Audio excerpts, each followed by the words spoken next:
Hello everyone, welcome back to my channel. I hope आप सब स्वस्थ होंगे, मस्त होंगे। आज इस वीडियो में हम लोग डिस्कस करेंगे how to cover your CDP for your CTET exam. CDP आपको कैसे कवर करनी है अपने सीटेट एग्जाम के लिए। देखिए, जैसे कि मैंने कल एक वीडियो लाया था कि मैंने एग्जाम अपना कैसे क्वालिफाई किया था। आई थिंक उसके बावजूद मुझे लगता है कि कुछ बच्चों में ये डाउट है जो ड्यूरिंग अपने डिप्लोमा या फिर डिग्री कोर्सेज में उन्होंने सीडीपी को अच्छे से नहीं पढ़ा। तो अब इस स्टेज पे उनको क्या करना चाहिए।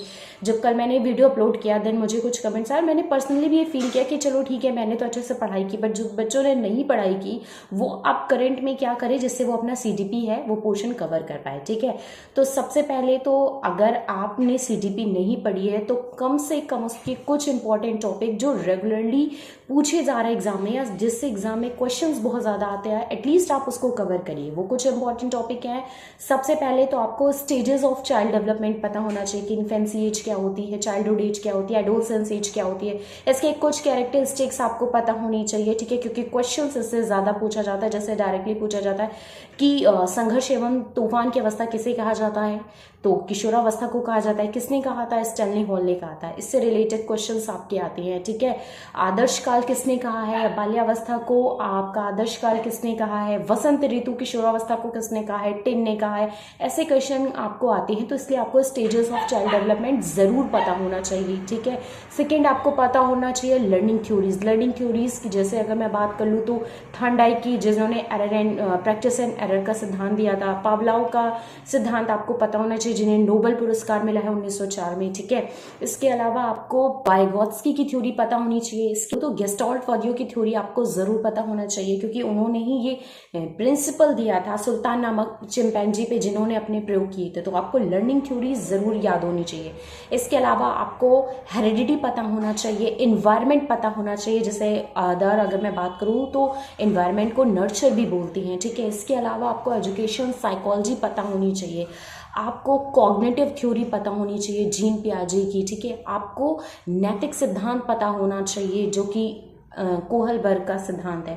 ये सब चीज़ें आपको पता होनी चाहिए, क्योंकि इसके बिहाफ पे आपका जो कॉन्सेप्ट बेसिस का पोर्शन है वो नहीं निकल सकता फॉर योर सीडीपी। ठीक है, तो अगर मैं बात करूँ ये कुछ इंपॉर्टेंट टॉपिक है जो आपको हर हालत में लर्न होनी चाहिए। इसके अलावा आपको सोशलाइजेशन प्रोसेस पता होना चाहिए, आपको इंक्लूसिव एजुकेशन पता होना चाहिए। इंक्लूसिव एजुकेशन अगर मैं शॉर्ट में बात करूँ तो एक साथ एक ही कक्षा के अंतर्गत जब रेगुलर चाइल्ड और स्पेशल चाइल्ड को पढ़ाया जाता है, that is called inclusive education. ये क्यों इसको मतलब निकाला गया, इसकी क्या नीड पड़ी कि इंक्लूसिव एजुकेशन करंट के टाइम में आपको कहीं कहीं देखने को मिल रहा है। एनईपी क्या होता है, इसका एनईपी का क्या इफेक्ट हमारे ऊपर पड़ रहा है। तो ये कुछ इंपॉर्टेंट टॉपिक हैं सीडीपी के पॉइंट ऑफ व्यू से, जिसको अगर आप नहीं कवर करेंगे तो आपका सीडीपी निकलना थोड़ा सा मुश्किल हो जाएगा। और अगर मैं पेडागोजी सेक्शन की बात करूं तो देखिए, पेडागोजी जो कि 15 मार्क्स तो कॉन्सेप्ट बेसिस का आपका कवर हो गया। 15 मार्क्स अगर मैं पेडागोजी की बात करूं तो चाहे आप हिंदी की पेडागोजी देखिए, चाहे आप इंग्लिश की देखिए, चाहे आप संस्कृत की देखिए, चाहे आप ईवीएस की देखिए, चाहे गणित की जो तर्क शिक्षण होता है, ठीक है, लॉजिकल जिसमें पेडागोजी आती है, सब कुछ एक ही जैसा होता है। चीजें आपकी वही रहती हैं, बस on the basis of subject उसका थोड़ा सा क्वेश्चन पूछने का तरीका जो होता है वो डिफरेंट हो जाता है। तो पेडागोजी के लिए कोई भी आप बुक ले लीजिए, कोई भी यूट्यूब चैनल को फॉलो कर लीजिए, आपका कवर अप हो जाएगा। और जो कुछ इंपॉर्टेंट टॉपिक मैंने स्पेशली सीडीपी के लिए बताए हैं ये आप बिल्कुल नहीं छोड़ेंगे, क्योंकि इसके बिहाफ पे ही काफी हद तक आपकी पेडागोजी भी क्लियर हो जाएगी। क्योंकि अगर आपको कॉन्सेप्ट की नॉलेज रहेगी और क्वेश्चंस अगर इससे रिलेटेड आपका बनता भी है तो पहला तो आपका कॉन्सेप्ट वाला पोर्शन क्लियर हो जाएगा, एज वेल एज कुछ क्वेश्चंस इससे पेडागोजी से भी बनते हैं जो कि सीधे सीधे बनते हैं, वो भी आपका क्लियर हो जाएगा। ठीक है, उम्मीद करती हूँ मैंने सीडीपी कैसे प्रिपरेशन करें वो मैंने आपका डाउट जो है वो क्लियर कर दिया होगा। अदरवाइज अगर आपके कोई भी डाउट है तो आप मुझे कमेंट कर सकते हैं। Thank you to all for watching this.